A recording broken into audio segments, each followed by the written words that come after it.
Hey Fit Fam, happy Friday. I missed last Friday's Fit Tip, so I wanted to make sure we did not miss it this Friday.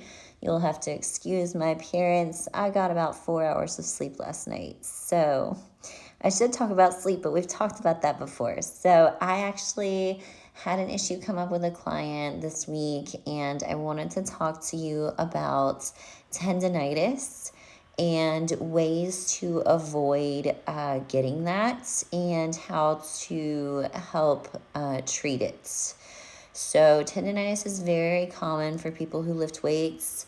Um, it's a pain that you usually get around the elbow. You can get it throughout your forearm, and you get it other areas, but that's the most common, especially if you are lifting weights.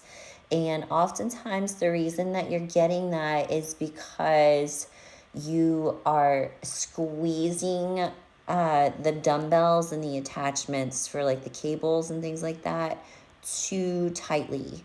And what that does is actually, let me just show you like an example. So here is my forearm. If I'm squeezing, say this pen.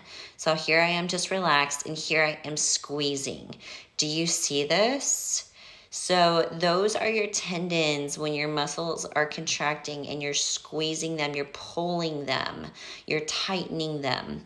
So when you do that and you squeeze something hard repeatedly over and over, like dumbbells or the grip, different attachments for cables, you are overusing those tendons.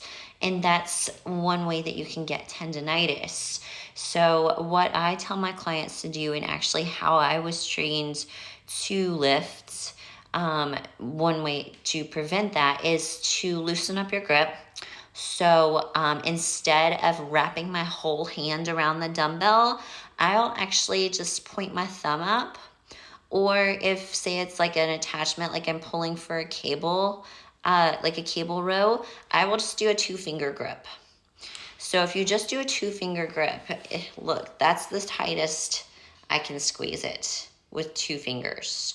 If I do my whole fingers, like all of my fingers is like this. My thumb is like this.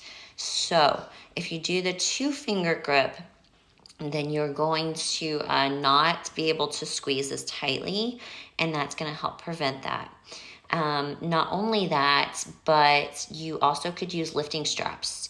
Anytime I'm doing a pulling motion, if I'm not doing like a 2-finger grip, then I will use my lifting straps. Or if it's very heavy, like in a deadlift with a barbell, or like rack pulls, which is very similar to a deadlift, I will use my lifting straps. They are amazing. I don't have them here to show them to you, but they're really helpful for that, and they are not a cop-out. So many people are like, oh, you use lifting straps, you're not strong, your grip isn't strong. No. So the whole point in doing, for instance, a low row with a barbell, what muscle are we working, guys? You're working your back. You're trying to improve your strength in your back. So you are not trying to improve your grip strength. You're not trying to improve your forearm strength. You're not trying to do any of that. You're just working on your back. So it actually makes it so that you can focus on the muscle that you're specifically trying to train even more when you use straps, because you're not worried about squeezing and gripping and using all those other muscles. So again, it depends on your goals. But lifting straps are great. I love them. I use them every single time I do back day. And you can use them for other days as well. It doesn't have to just be back. Anytime you're using pulling. And then another way to prevent tendonitis is stretching. I know I've talked about stretching several times before, but it is very important, and it's going to help you with those muscles that you're contracting and that are pulling on those tendons. It's going to help you keep them long and lean, and keep them stretched out so that they're not super tight and wound up, and they're contracted and keeping tension on those tendons. So stretching is very important as well. Now, if you do have tendonitis, a good way to nurse that is arnica gel, ARNICA. I love it. You can get it just about anywhere, and I'm sure Amazon has it. Um, but it is just a cream, like a gel that you just rub on your skin once or twice a day, depending on what your schedule looks like. If you have time for twice, obviously it's going to help.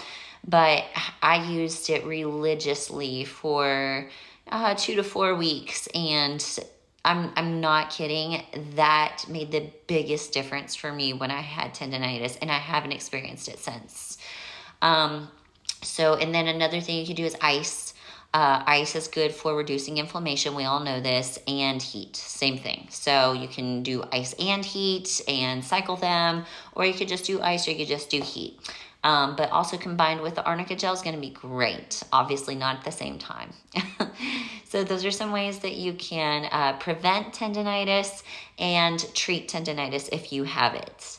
I hope everybody has a great weekend. And as always, stay fit.